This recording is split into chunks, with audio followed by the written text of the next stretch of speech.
Dios nos envió a su Hijo Cristo. Él es amor, paz y perdón. Por mí murió en el Calvario, mas de la tumba con poder resucitó. Porque Él vive, no temer mañana. Porque Él vive, seguro estoy. Porque yo sé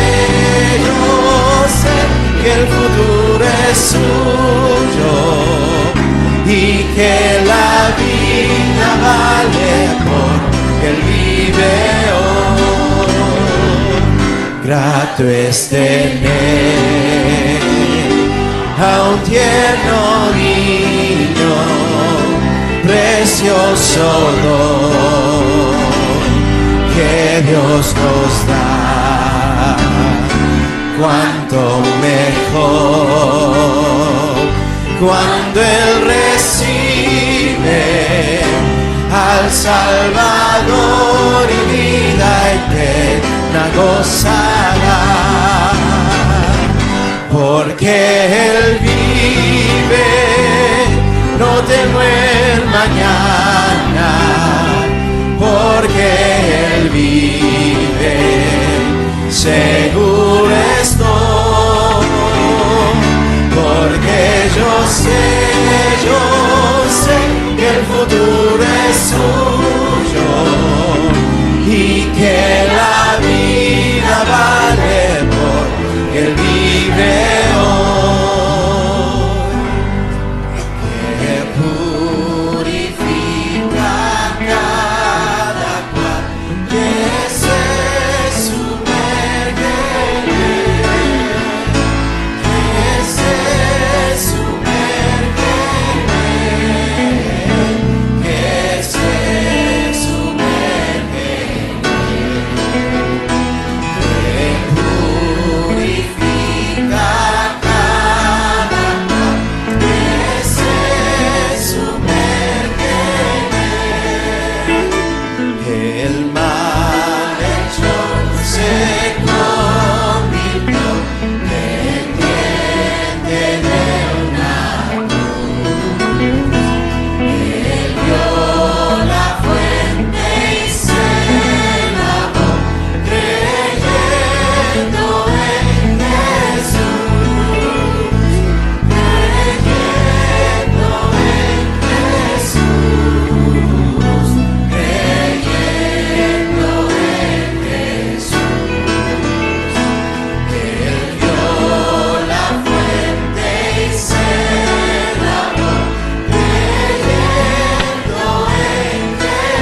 bendice la hospitalidad.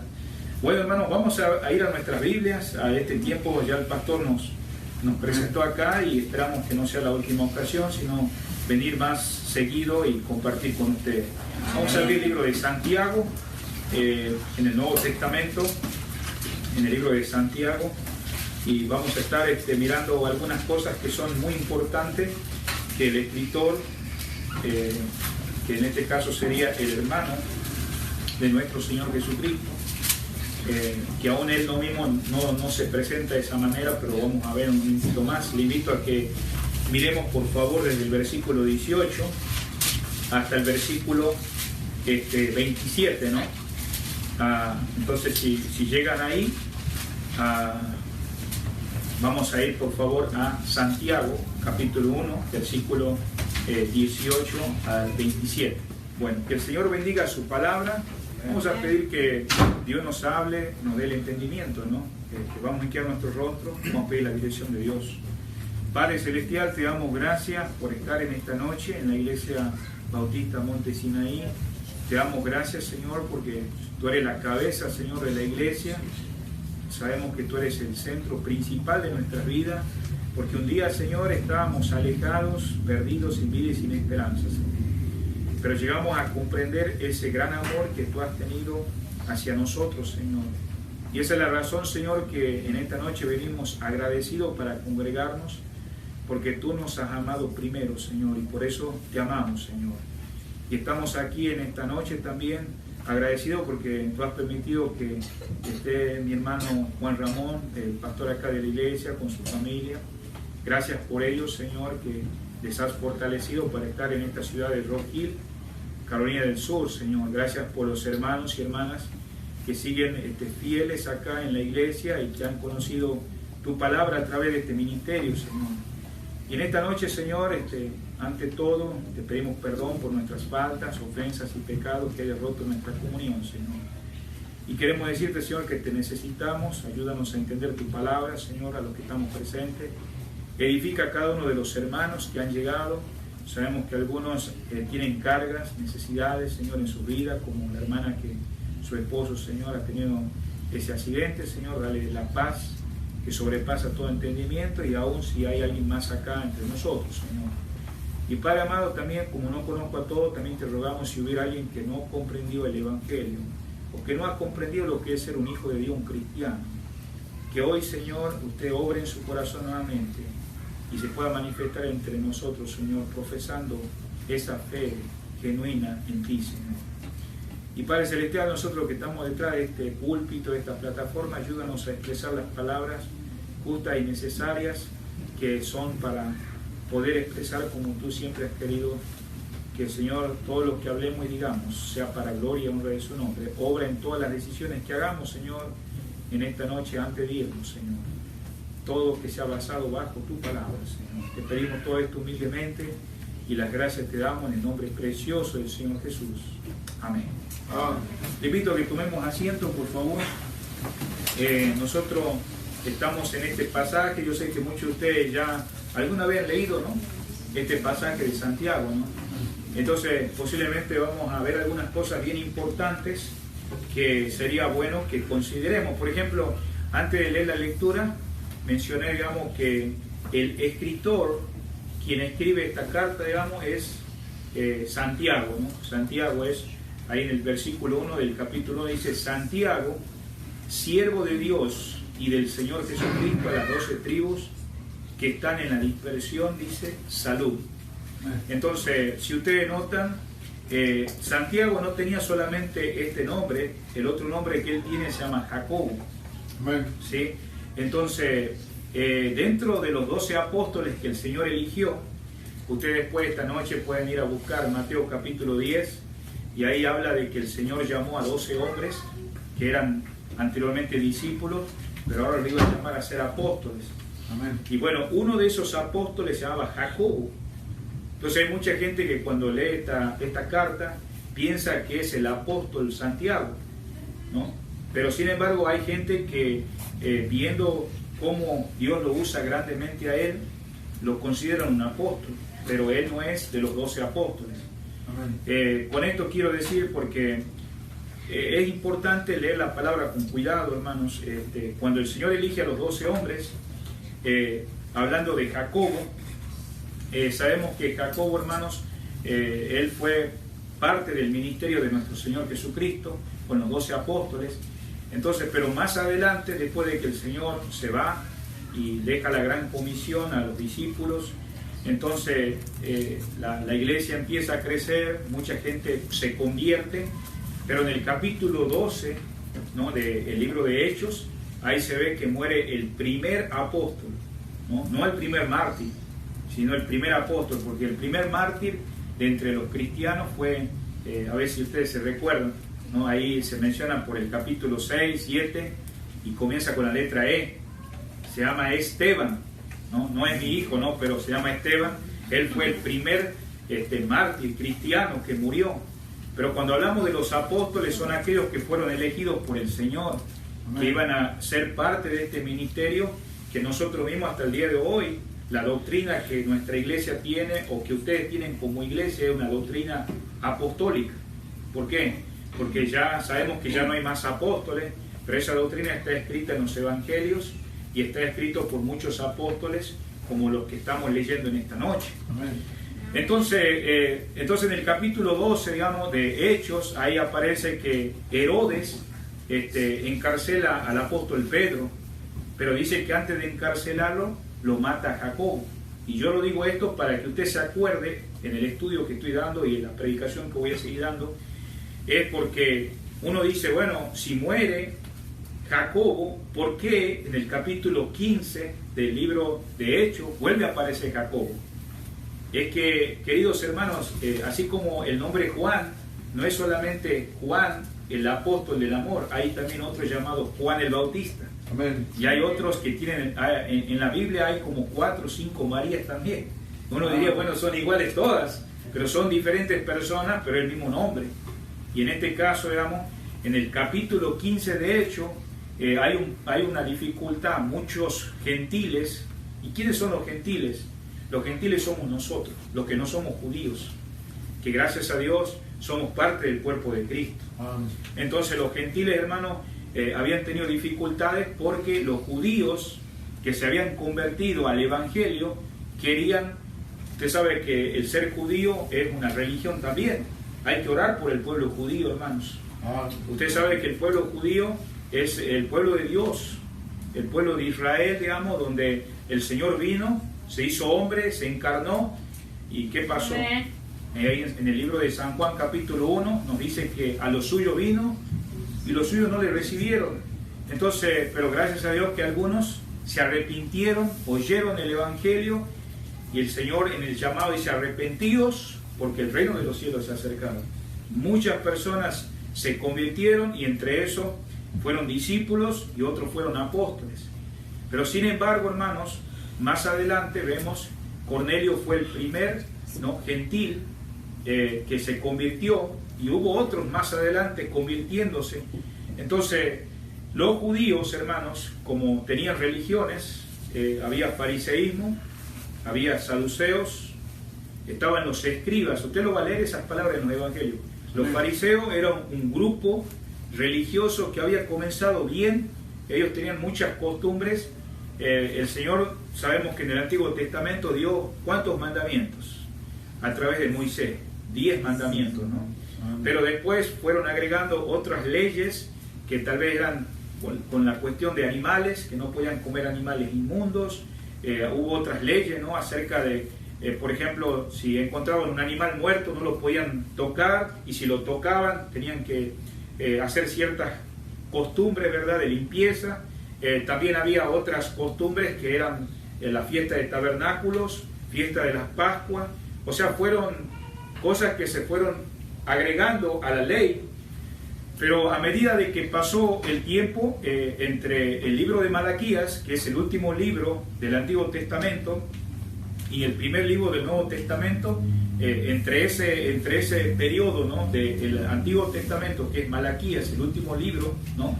Usted cuando abre la Biblia, en el Antiguo Testamento el primero es Génesis y el último es Malaquías.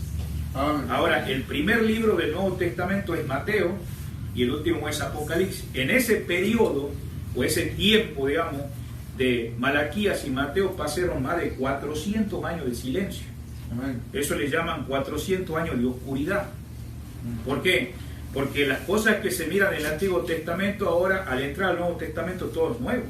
¿No? Ahí aparecen los fariseos, aparecen los saduceos, y dicen, ¿de dónde vinieron estas personas? Bueno, Amén. en esa oscuridad, en ese tiempo que hubo de 400 años, por decir, de silencio, se formaron muchas de estas religiones. Y todos comenzaron bien. Pero lo que pasa es que con el tiempo ellos empezaron a dejar de amar a Dios. Y ahora agregaron 500 mandamientos más allá de las leyes de Moisés. Amén. Entonces, en otras palabras, ahora lo que estaban siguiendo era doctrina de hombres.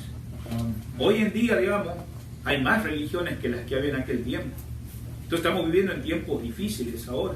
Y es por eso, y es muy importante que nosotros aprendamos la palabra de Dios para dar a entender. Entonces, cuando en el capítulo 15 de Hechos, los gentiles, como nosotros, se convertían, ¿saben lo que querían hacer los judíos? Querían que empezaran a practicar las leyes judaicas.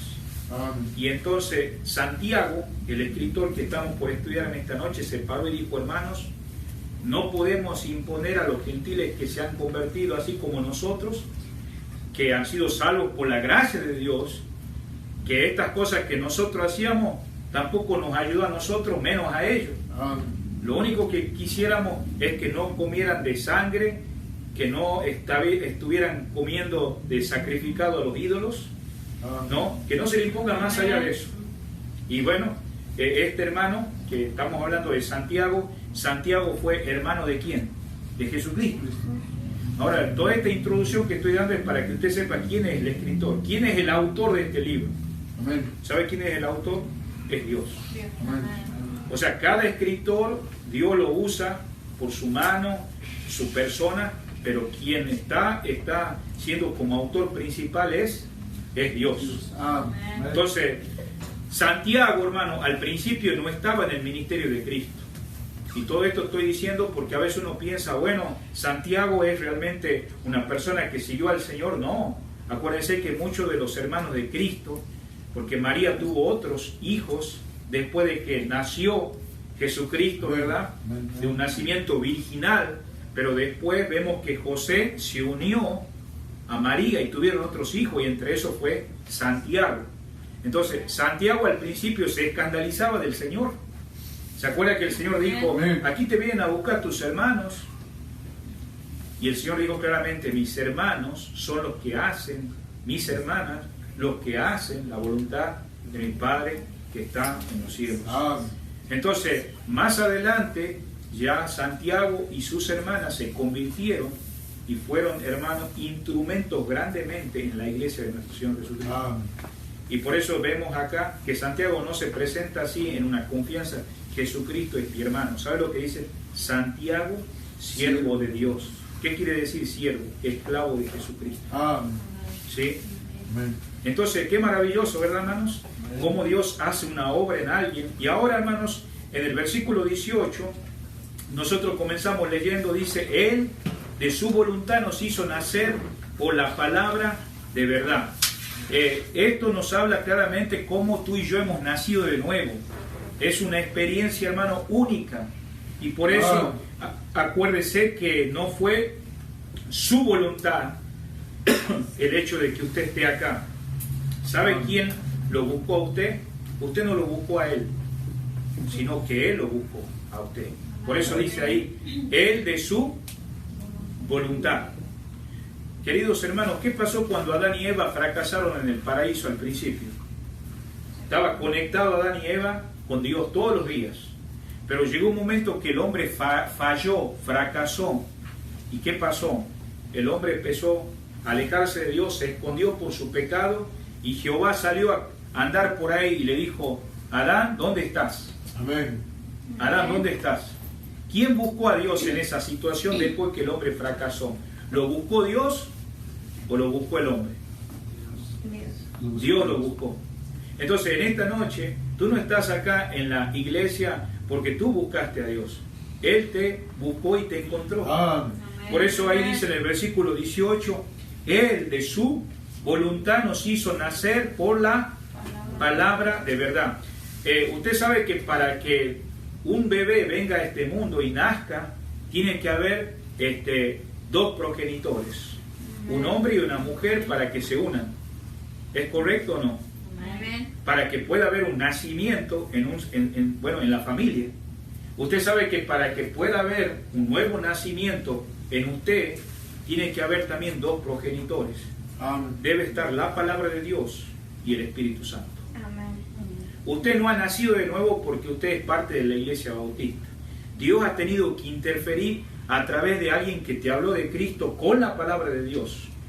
Y el Espíritu Santo obrando de tal manera que ha producido un nuevo nacimiento. Por eso dice acá, nos hizo nacer por la palabra de verdad. Amén. Mire, es un milagro que vos hayas comprendido la palabra de Dios.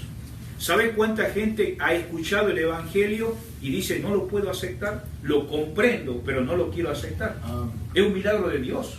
No ha sido la obra del pastor, no ha sido la obra del que te evangelizó, que te ganó para Cristo. Fue la obra de Dios. Ahora, mira lo que dice también acá. No solamente nos hizo nacer por la palabra de verdad, sino para que seamos, ¿qué dice? Primicia de su criatura. Y hay un pasaje bíblico que muchas veces en algunas congregaciones como las que ustedes están acá, lo usan cuando alguien levanta la ofrenda. Y está ubicado ahí por Proverbios. Y no sé si usted se recuerda ahí que dice claramente que debemos honrar al Señor, ¿con qué? Con nuestros bienes, ¿no? Y que dice las primicias. Y la palabra primicia, digamos, había una fiesta que los judíos celebraban. ¿Y sabe cómo se llama la fiesta? La fiesta de las primicias. Estaba la fiesta de los tabernáculos, estaba la fiesta de la Pascua, pero había una fiesta bien importante y se llamaban las primicias. ¿Por qué le llamaban primicias? Porque ellos daban de lo mejor del fruto. Y ahora Dios dice, mira, cuando el hombre fue creado por Dios, ¿sí o no, hermanos? Amén. Bueno, esa fue la primera creación que Dios hizo. Amén. Ahora, esa creación fracasó. ¿Fracasó por qué? Porque cuando Dios nos encontró, ¿cómo nos encontró? Muertos en delitos y pecados. Pero ahora Dios habla acá en el versículo 18, dice que Él nos hizo nacer por la palabra de verdad. Ahora está hablando de otro nacimiento. Amén. ¿Se acuerda la conversación que tuvo Nicodemo con el Señor cuando este hombre religioso había vivido toda la vida en el fariseísmo? Y el Señor Jesucristo no se enrieda en hablar otra cosa que le dice, te es necesario nacer de nuevo.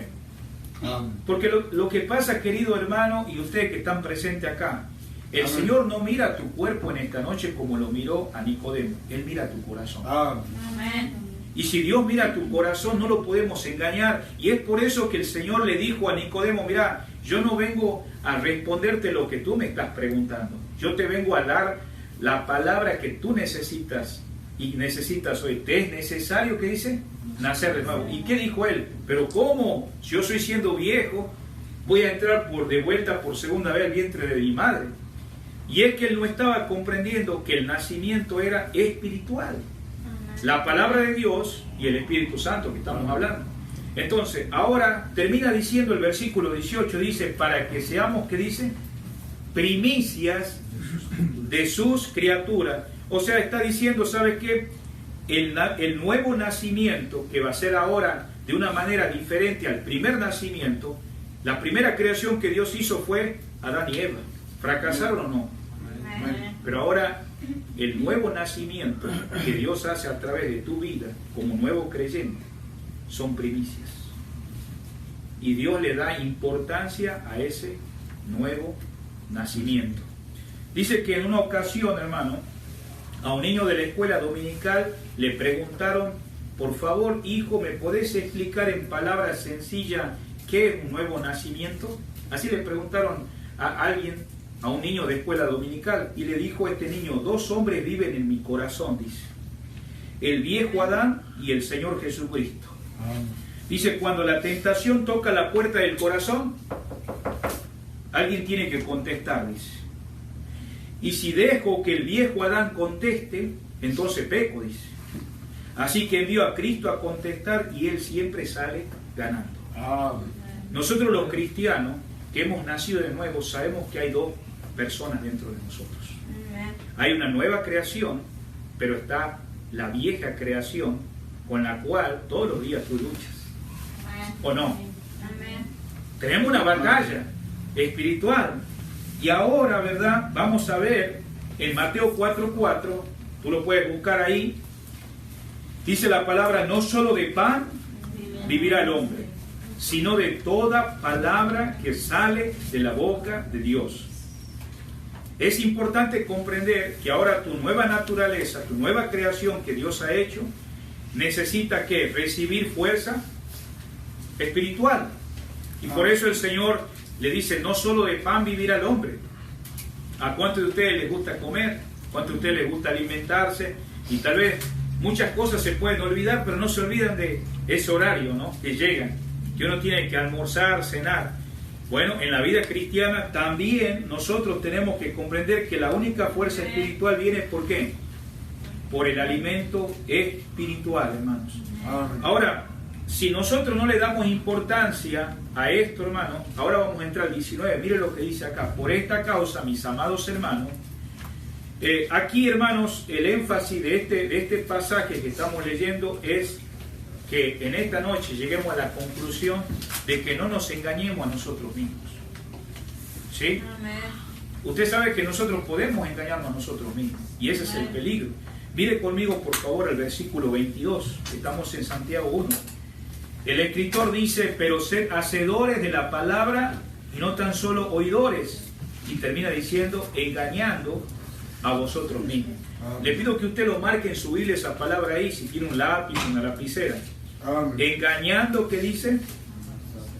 A vosotros mismos. Vamos a ir al versículo 26, por favor. También en el mismo capítulo. Dice, si alguno se cree religioso entre vosotros y no refrena su lengua, sino que engaña su corazón. Ahí está. Marque en su Biblia esta otra palabra. Sino que engaña, ¿qué dice? Su corazón. Aquí está mostrando el peligro. Un creyente, ¿verdad? Peca porque Satanás lo engaña. Y es una cosa. Pero si él se engaña a sí mismo, es un asunto más serio. ¿Es verdad que Satanás es engañador? ¿Es mentiroso? ¿Es correcto? Si usted me está siguiendo, usted acaba de marcar en su Biblia la palabra ¿qué? Engañar, ¿no? Pero no está aquí hablando de que Satanás te engaña, sino está hablando que tú mismo te estás engañando. Sí. Amen. Entonces, ¿podés confiar en ti mismo? Para nada. El día que tú confíes en ti mismo vas a fracasar. Y Santiago dice, bueno, hermanos, esto le escribe a hermanos, no le habla a inconversos. ¿Por qué digo en esta noche esto? Si usted va a Mateo 7:22, hay gente que cree que va a ir al cielo porque hace cosas que ellos van a ganar, ¿no? El cielo por cosas que ellos hacen. Y mira lo que dice acá en el libro de Mateo 7:22. Dice la palabra de Dios así, muchos me dirán en aquel día, Señor, Señor. Y entonces una pregunta, ¿no profetizamos en tu nombre y en tu nombre echamos fuera demonios y en tu nombre hicimos muchos milagros?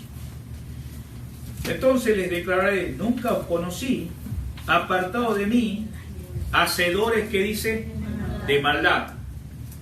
Yo tengo una pregunta en esta noche, ¿sacar demonios es algo malo, hermanos? Si alguien está endemoniado, ¿es algo malo sacar demonios? Yo creo que no es nada malo, ¿no? Pero también hay algo también importante. Dice acá, en tu nombre hicimos, que dice, muchos milagros. Amen. Hay gente que está enfermo, necesita un milagro. Amen. Hay personas que están en una situación de adversidad y ya nadie puede hacer algo. Pero ¿sabes qué? Dios es milagroso. Sí, es. Amen. Ahora, ¿es malo hacer milagro? Para nada. Pero sin embargo, estas personas son echadas ¿a dónde? Al infierno. Y el Señor dice, nunca los conocí. ¿Por qué el Señor los tiene que echar al infierno? ¿Por qué estas personas van a la condenación?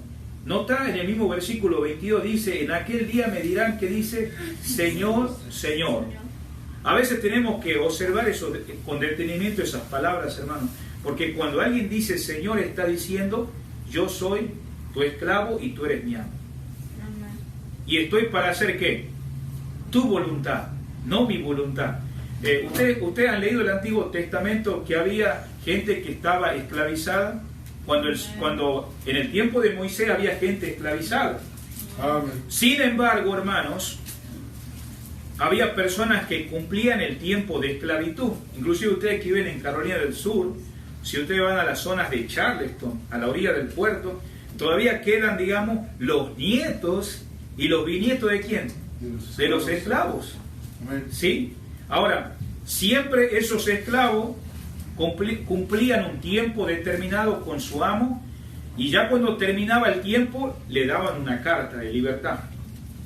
En el Antiguo Testamento se habla de personas que estaban esclavizadas, pero que después de un tiempo le daban ¿qué? Una carta, y dice: ahora ya eres libre. Entonces, si alguien lo paraba en el camino, le decía: mira, tú eres esclavo. Le decían ellos: no, yo ya no soy esclavo. ¿Por qué no soy esclavo? Y ellos sacaban un pergamino, que era una hoja así, firmada por su amo, y ahí decían: mira, ya cumplí mi tiempo, ya soy libre. Amén. ¿Sí? Pero también había esclavos que su amo firmaba, ¿no?, esa hoja, ese pergamino, que era libre. Entonces esos esclavos decían: bueno, yo sé que yo ya cumplí mi tiempo, pero ¿sabes qué? Yo ahora quiero seguir sirviéndote. Amén. Y entonces, ¿sabes qué le decía el amo? Si tú me quieres seguir sirviendo y tú ya no quieres irte con esa libertad, pero tú quieres hacerlo voluntariamente, entonces él agarraba una legna, que era como un desarmador que agujereaba, y le agujereaba acá esta parte de la oreja, y le quedaba un agujero más grande de lo que se ponen ustedes los aros o aretes, ¿verdad?, las hermanas, ¿no? Y eso era un símbolo ¿de qué? De que ese siervo, de que ese esclavo seguía a su amo por amor. Amén. Ya no porque tenía que cumplir un contrato. ¿Sí? Entonces, aquí estamos mirando que estas personas de boca decían: bueno, Señor, pero yo estoy haciendo mi voluntad. Amén. Y el Señor le tiene que decir: mira, tú habrás impresionado a medio mundo, habrás hecho milagros, habrás cantado en una iglesia, te habrás vestido como cristiano, te habrás comportado como cristiano, pero todo es de labio para afuera, porque tú no haces mi voluntad y no te conozco. Amén. Qué terrible, ¿verdad? Amén. Imagínate pasar 20 años en una iglesia, 40 años, y no es malo ir a la iglesia, no es malo cantar, no es malo orar, no es malo ayunar. Amén. Pero ¿sabe de qué sirve, digamos, si yo nomás tengo temor a la iglesia, tengo temor a los pastores o a la religión donde estoy yendo, y cuando yo salgo no tengo un temor a Dios? Porque en el trabajo está Dios. Para los cristianos hemos comprendido que Dios está en la universidad, está en las cosas más pequeñas de tu vida cotidiana, está en tu computadora, está en tu trabajo, está ahí. ¿Sabe lo que es el verdadero cristiano? No cuando tú reúnes acá, cuando nadie te ve, lo que estás pensando. Amén. Estamos viviendo en tiempos muy difíciles. Cualquiera puede decir: bueno, pero ahora el tema es: no te sigas engañando a ti mismo. Amén. Entonces, también, hermano, hay creyentes verdaderos que se engañan a sí mismos con respecto a su andar cristiano. Y en Apocalipsis capítulo 3, versículo 17, este es un pasaje escrito a una iglesia donde lo sacaron a Jesucristo de la iglesia. Amén. Y piensan que son muy espiritual cuando no lo son. Cierto. Y cuando una persona verdaderamente se ve a sí mismo y confiesa que tiene necesidades espirituales, está demostrando que ha alcanzado cierto grado de madurez. El creyente inmaduro cae en esto, como dice Apocalipsis 3:17, dice: yo soy rico y me he enriquecido y de ninguna cosa tengo que necesidad. Yo sé que a veces hay un pasaje ahí en esos versículos donde dice: he aquí yo llamo a la puerta y llamo. Sé que a veces ese versículo, ¿para qué lo usamos? Para presentarle a alguien el Evangelio. Está bien, justamente hoy estábamos hablando con el pastor que la palabra no vuelve vacía. Pero sin embargo, es muy importante que tengamos en cuenta, hermano, que ese versículo está dedicado a una iglesia que está fuera Jesucristo de la iglesia. Amén. O sea, es impresionante de que yo venga a la iglesia, cante, ore y haga todo, y Jesucristo esté fuera del asunto. Así es. Y el Señor le dice claramente, yo soy y me he enriquecido y ninguna cosa tengo necesidad. ¿Y cómo le contesta el Señor? Eres pobre, ¿qué dice? Y desventurado. Amén. Usted dice, pastor, en esta noche lo que usted me está queriendo decir, ¿qué es entonces una persona que no se engaña a sí mismo? ¿Sabe lo que es una persona que no se engaña a sí mismo? Es una persona que vive verdaderamente una vida espiritual con una relación correcta con Dios a través de su palabra. Amén. Mire lo que dice San Juan capítulo 17, versículo 17. Esta fue la oración que Jesucristo oró por ti, que oró por nosotros, por los discípulos que iban a creer. En el libro de San Juan capítulo 17, versículo 17 dice, santifícalos en tu verdad. Tu palabra es verdad. Hermano, es interesante que la palabra tiene mucha representación en la Biblia, y una de esas es que el agua. A veces hay personas que van al doctor y le dicen, mire, yo me siento mal, y le dice, ¿hace cuánto que usted no toma agua? Bueno, yo nunca tomo agua, yo tomo café, té, refresco, gaseosa, pero menos agua. Y le dicen, bueno, si usted va a empezar a hacer una dieta, tiene que comenzar con agua. Bueno, aparte de cambiar la rutina alimenticia. Y el agua tiene poder para hacer una limpieza impresionante. ¿Cuánto más la palabra de Dios? Amén.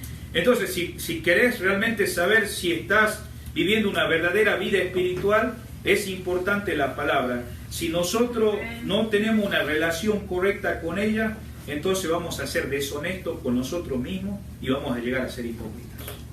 Amén.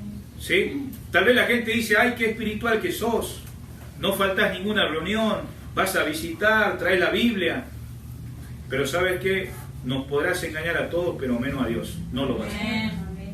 Por eso, estos versículos, Santiago enfatiza 3 responsabilidades que debemos tener para la palabra de Dios. Amén. Cuando yo estoy hablando de esto, usted dice, pastor, usted me lo está diciendo a mí. No, yo estoy contigo en esto, hermanos. Yo no me considero, bueno, ya llegué a un nivel donde te lo voy a decir. No, nosotros estamos en esto.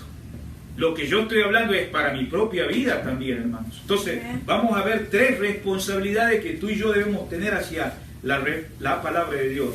Y si la cumplimos, seremos justos ante Dios y a los demás. Amén. Entonces, en el versículo, volvemos a Santiago, ¿verdad? Capítulo 1, Amén. versículo 19.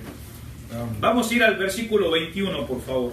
Dice la palabra ahí, por lo cual desechando toda inmundicia y abundancia de malicia recibid con mansedumbre la palabra implantada, la cual puede salvar vuestras almas. Amén. Usted sabe, hermano, que acá Santiago está llamando a la palabra de Dios, la palabra ¿qué? Implantada. Amén. Ahora, ¿usted escuchó esta palabra implantada alguna vez? ¿Cuántos de ustedes trabajan en jardinería aquí? ¿Hay alguien acá que trabaja en jardinería? O tal vez ha tenido la experiencia de trabajar con un jardinero. Bueno, vamos a ver un momentito que esto tiene que ver con aquellos que plantamos plantas y qué tenemos que hacer para que se mantenga ese jardín, digamos, floreciente, bonito, porque no queremos ver algo que pierde la belleza, ¿no? Sino algo precioso. Y acá está tomando el ejemplo de lo que va a empezar la parábola del sembrador. Vamos a Mateo 13, justamente el pastor me dice hoy su testimonio de conversión y nos gozamos de cómo en su temprana edad él escuchó la palabra de Dios. Por eso ustedes que vienen acá a la iglesia y son niños, no pierdas el privilegio de seguir viniendo. Tal vez cosas que no llegas a entender, pero esa palabra un día va a dar fruto. Y acá en el libro de Mateo 13, del 1 al 9, se habla de la parábola del sembrador. Y habla de 4, ¿verdad?, tipos de tierra. Desde el versículo 18 también, ¿verdad?, al versículo 23, da la explicación, ¿no? La explicación. Y quiero animar a los queridos hermanos, ustedes que vienen a la iglesia. Damos gracias a Dios por el pastor que predica la palabra de Dios. Damos gracias a Dios por los misioneros que vienen acá y dan la palabra de Dios. Pero yo quiero animarte, hermanos, personalmente. Es importante, todos nosotros tenemos una voluntad. Y a veces nosotros decimos amén, amén, amén. Y no es malo decir amén. Pero la cosa es que tenés que preguntar, ¿por qué lo dijo? ¿Para qué lo dijo? ¿sí? No cuestionar, digamos, a la persona, porque acordamos que el mensaje no es del pastor, es el mensaje de su palabra.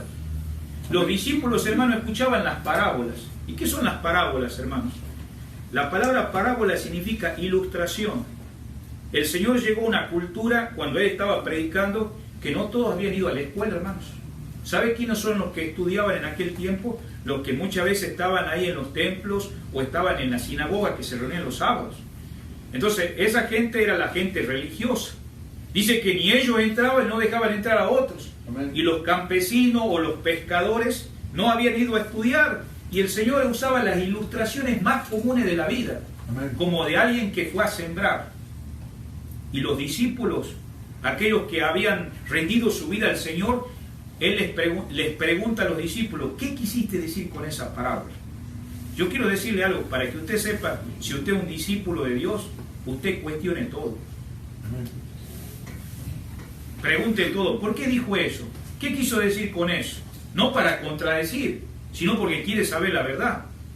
Yo creo que todos nosotros no podemos decir, así es. Es como alguien dijo, mira, todas estas personas van a ir al infierno, amén.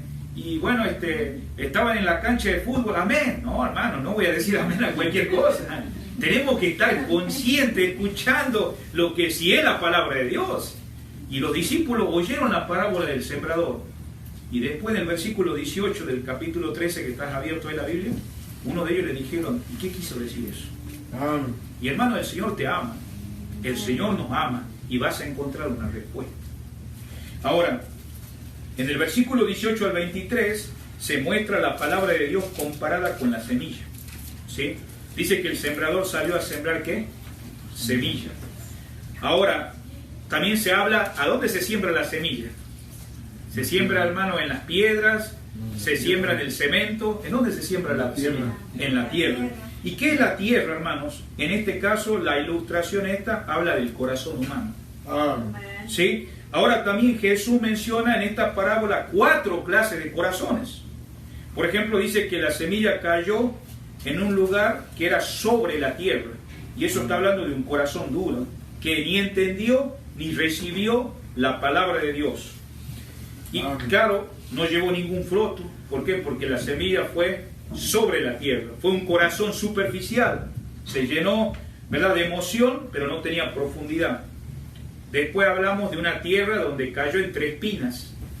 Y ustedes han visto que la semilla queda entre la espina, quiere salir la raíz y se ahoga. Y eso está hablando de un corazón ahogado, que sin haber un arrepentimiento dejó que el pecado ahogara la palabra de Dios. Después habla de un corazón también superficial, habla de un corazón duro y por último habla de un corazón fructífero que cae en buena tierra y dejó que se arraigara la semilla. ¿Y qué se espera? ¿Una buena cosecha o no? Amén. Claro que sí. Pero sin duda Dios va a permitir pruebas. Y la prueba, hermano, de la salvación, ¿sabe cuál es la prueba de la salvación tuya y mía? Es el fruto. Hay mucha gente que dice, yo recibí a Cristo, pero nunca su vida ha sido transformada y cambiada. Amén. Y yo te quiero desafiar en esta noche, examina tu cristianismo. Amén. No te estoy haciendo dudar de la salvación para nada, pero examina tu cristianismo. Esto quiere decir que hay una diferencia entre el carácter y la conducta de los cristianos, un testimonio que todos nosotros debemos dar para la gloria de Dios. Volvamos a Santiago, por favor.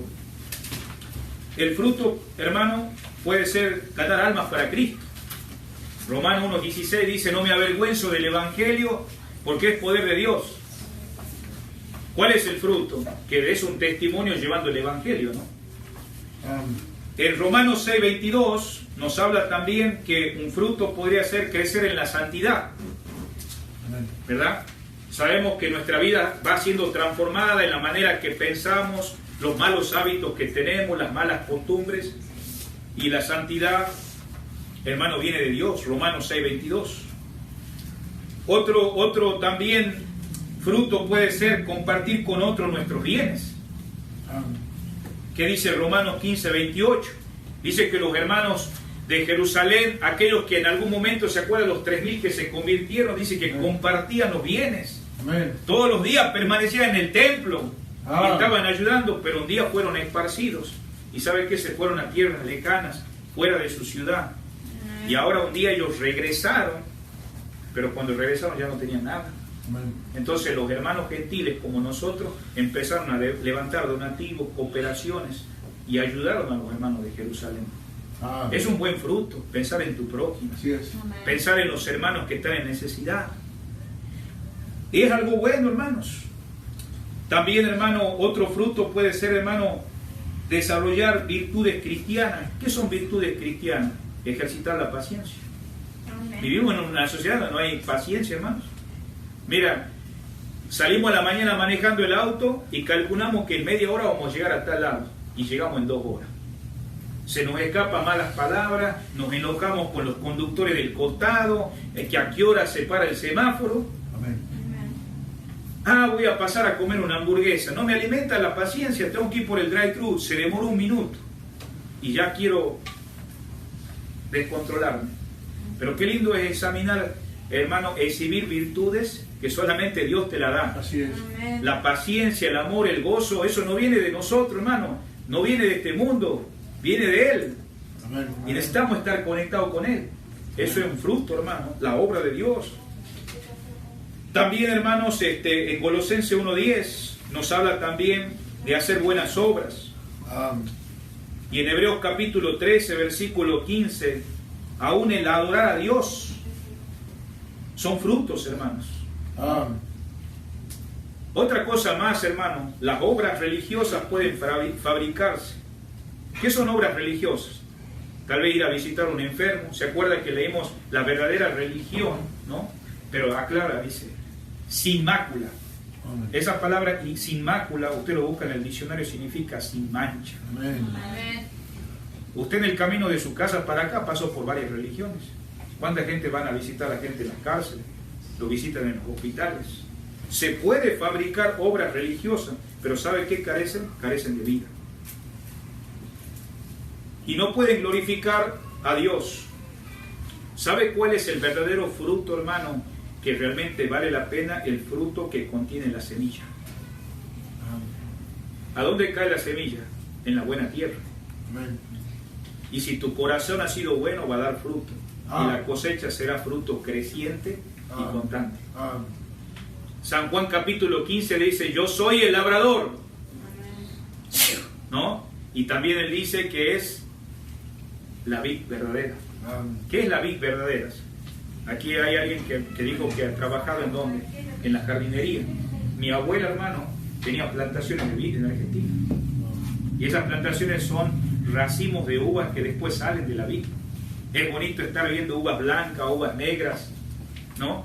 Bien sabroso el fruto ahí. Amén. Dice la palabra de Dios que Él es la vid.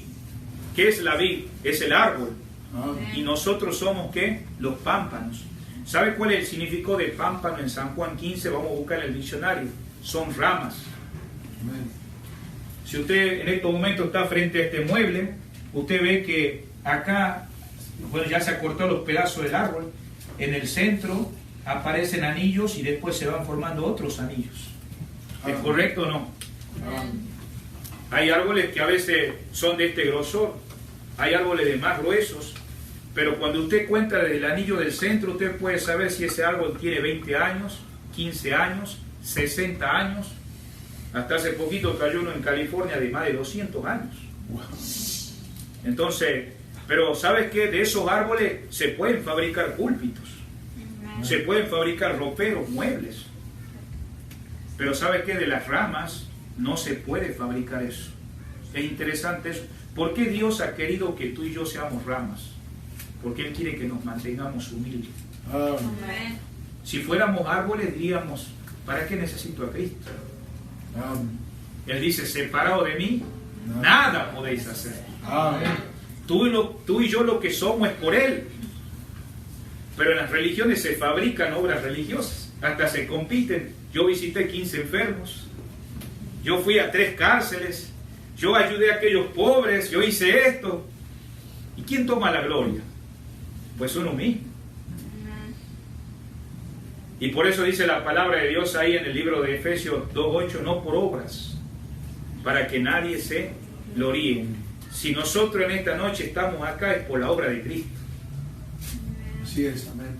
Entonces, la palabra de Dios, hermano, no puede obrar en nuestras vidas a menos que la recibamos en forma correcta. Si usted va a Marcos 4:24, Jesús le dice a los discípulos, mirá lo que oís. Mirá lo que oís. Ese oído que está mencionando ahí no está hablando del oído que tenemos todos acá. En esta noche tal vez usted se toca y dice, no, pues yo tengo 2 oídos.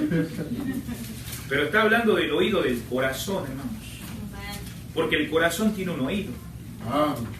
Y por eso, ¿verdad? La Biblia dice, la fe viene por el oír. Y vuelvo a decir, el oír la palabra de Dios. También, hermanos, no solamente en el Evangelio según San Marcos, pero en el Evangelio de Lucas capítulo 8, versículo 18, si lo quiere anotar, vuelve a decir el Señor, mirá pues cómo oís. Muchas personas se encuentran en la triste condición de aquellos que viendo no ven y oyendo no oyen, ni entienden, hermanos. El Señor mismo lo dijo en Mateo 13:13. Esas personas asisten a las iglesias los miércoles, los domingos, en la mañana, en la noche, pero no crecen. ¿Te has puesto a mirar en tu vida desde que fuiste salvo, si has crecido, si tu vida ha sido transformada?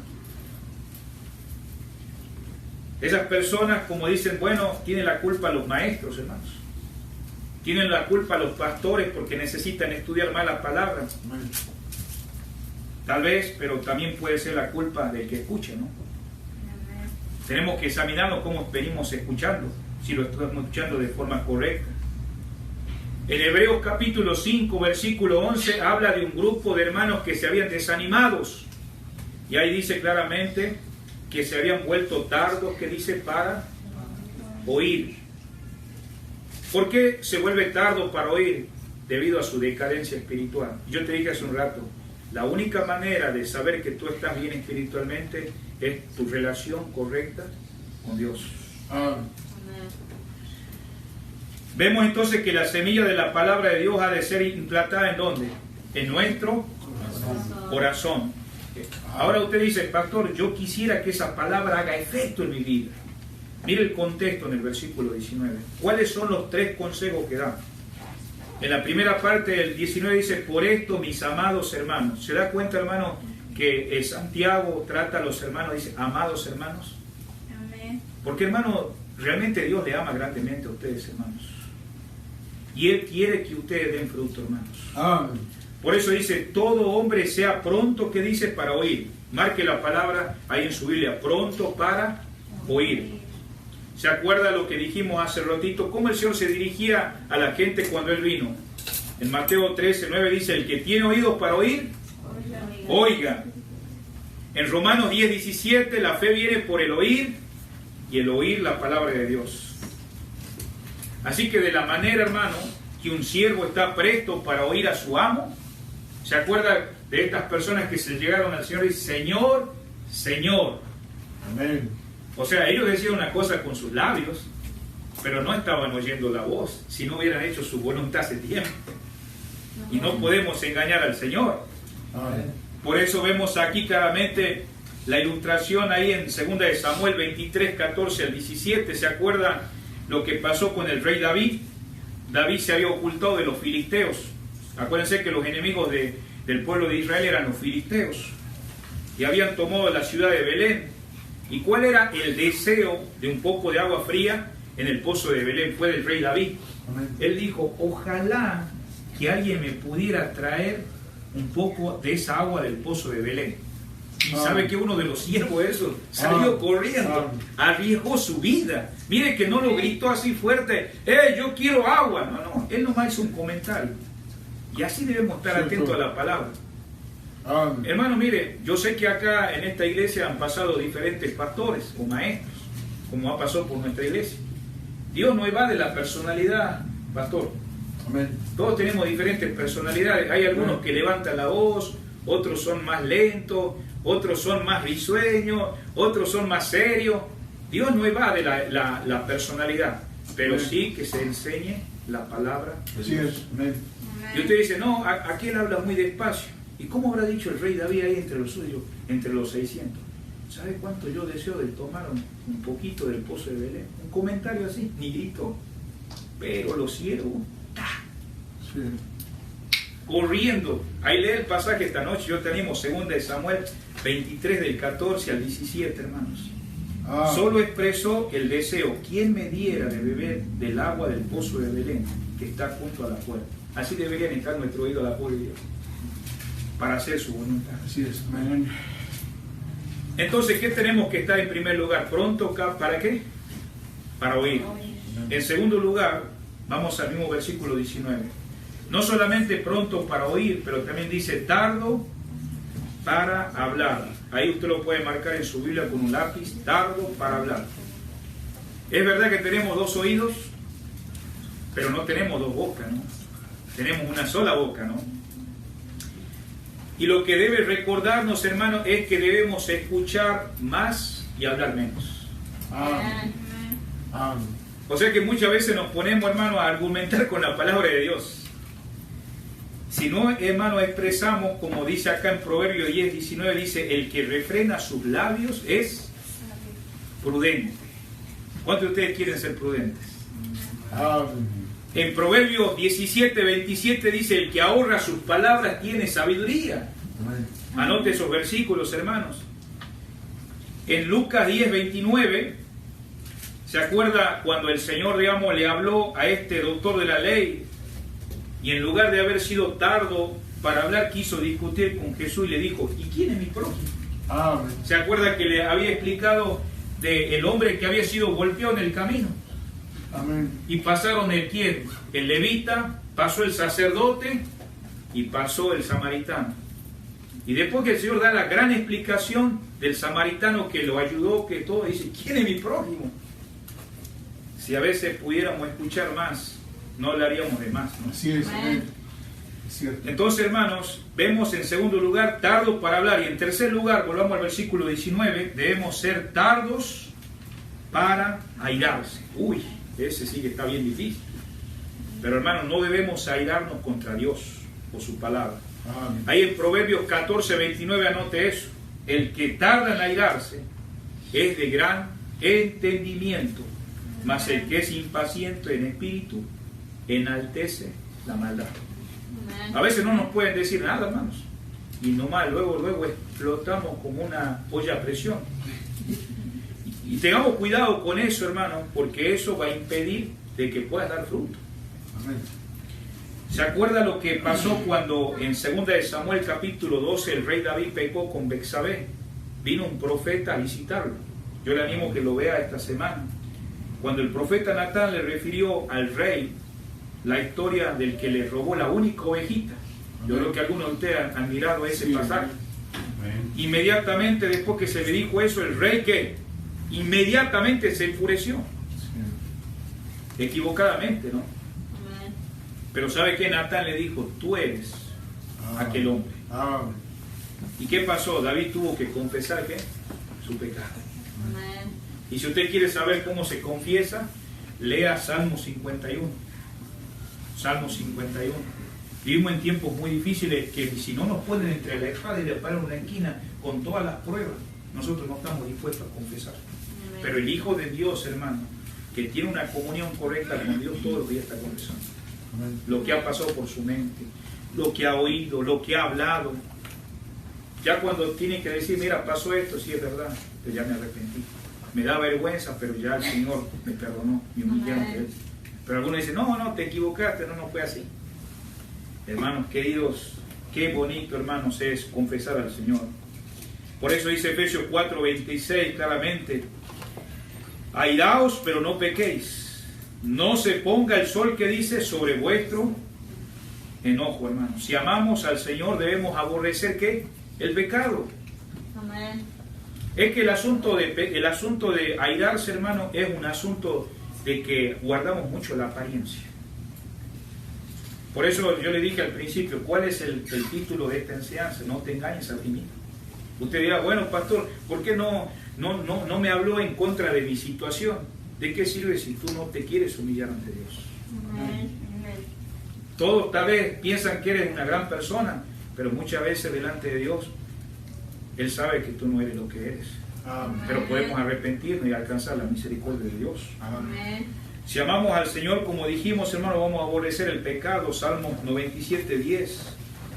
Acuérdense que Santiago 1:20, volviendo ahí, dice, porque la ira del hombre no obra, que dice, la justicia de Dios. La ira, hermano, es opuesta a la paciencia. Y Dios desea producir en nuestra vida un crecimiento en Cristo Jesús. Amén. Amén. No sé si usted leyó este cartel alguna vez en algún negocio, a veces lo ponen en inglés, dice, la paciencia es tan valiosa que es lástima perderla. Amén. ¿Sí? La paciencia es algo tan valioso que es lástima perderla. Entonces, la persona que no aborrece este pecado, hermanos, no tiene fuerza para enfrentarlo a él. Hermano, tú no puedes tener la victoria en tus propias fuerzas. Por eso, hermano, como aquel que rompió el espejo porque no le gustó la imagen reflejada. Mire lo que dice acá en el versículo 23, porque si alguno es oidor de la palabra pero no hacedor de ella, es semejante al hombre que considera en un espejo su rostro, que dice natural. Y Santiago, hermano, está advirtiéndonos que no nos enojemos con la palabra de Dios cuando nos muestra nuestros pecados. Amén. Hermano, es un espejo. ¿Cuántos de ustedes les gusta estar en el espejo? Algunos más tiempo que otros. Pero la cosa es que si sabes algo que no está bien, ¿vas a corregirlo o no? ¿O te vas a ir? No, aquí está mostrando un ejemplo. Y hay alguien que alguna vez rompió el espejo porque no le gustó su imagen. ¿No? Pero así la gente se vuelve contra la palabra de Dios porque manifiesta su pecaminosidad. Mira el versículo 21. Por lo cual, desechando, que dice, toda inmundicia. ¿Qué inmundicia? Pues estamos hablando del airarse, el ser tardo en hablar, pronto que en oír. Entonces, a eso se está refiriendo en los contextos. Santiago pensó que el corazón humano es como un jardín. Y yo hace un momentito le dije al principio cuántos trabajaban en la jardinería. Alguien dijo que alguien trabajó. Y aquí, hermano, muestra lo que la tierra produce sola sin que hubiera alguien que trabaje en el jardín. Y sabe que cuando tú vas a un lugar donde la tierra produce cosas sola, produce una maleza, ¿o no? Amén. ¿Cuántos de ustedes han ido a un campo y está todo abandonado? No hay quien esté cuidando eso. Es una maleza. Amén. Y Él nos insta a arrancar la maleza. Es lo que está diciendo ahí. ¿Para qué? Para estar listos para ser cultivados. Amén.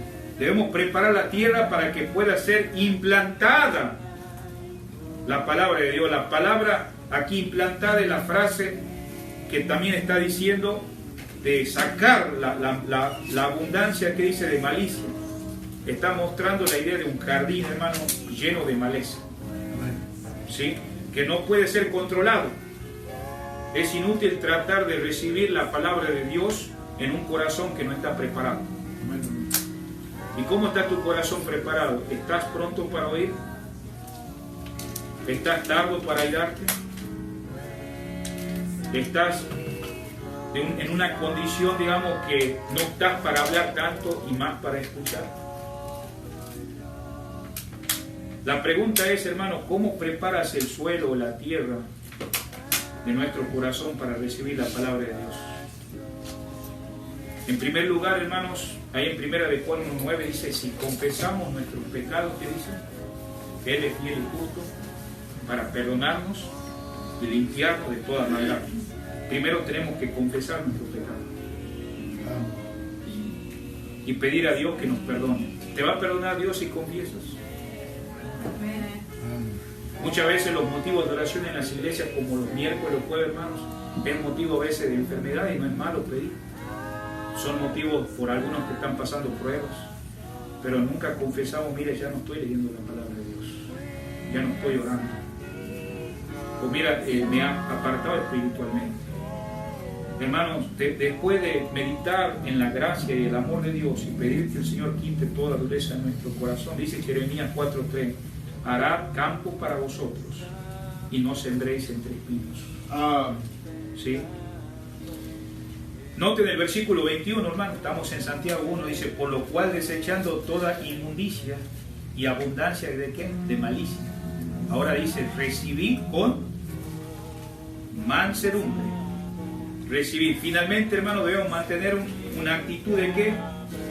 De mansedumbre. ¿Y qué es la mansedumbre, hermanos? Es la humildad que es opuesto a la ira, según el versículo 19 y 20 que acabamos de leer. Entonces, cuando se recibe la palabra en humildad, hermano, se acepta. No estamos para discutir, no me parece, no me cae bien, no se discute, se recibe como lo que es. ¿Y qué es? La palabra de Dios. No se debe tratar de torcerla o que se ajuste a nuestra conveniencia. Hermano, Dios quiere lo mejor para ti. Quiere lo mejor para nosotros. Ahora usted dice, ¿qué pasa si no la recibo? Bueno, si no recibimos la palabra implantada, entonces nos engañamos nosotros. Yo quiero preguntar en esta noche, ¿usted quiere seguir siendo engañado a usted mismo? Los creyentes a quienes les gusta discutir de varios puntos de vista pueden estarse engañando a sí mismos. Piense que sus debates y problemas que está viendo está impidiendo su crecimiento espiritual. Y lo que está logrando es que haya más maleza en su jardín y no esté dando fruto. Que el Señor nos ayude en esta noche, ¿verdad? Porque aquí hay puntos claves que sí se puede salir. Con la gracia de Dios. Todo lo que soy, oh, qué gozo llena mi alma al pensar que suyo soy y que pronto en las moradas estaré de mi Señor. Hebre aquí, Señor, a tus cantas soy, pues a ti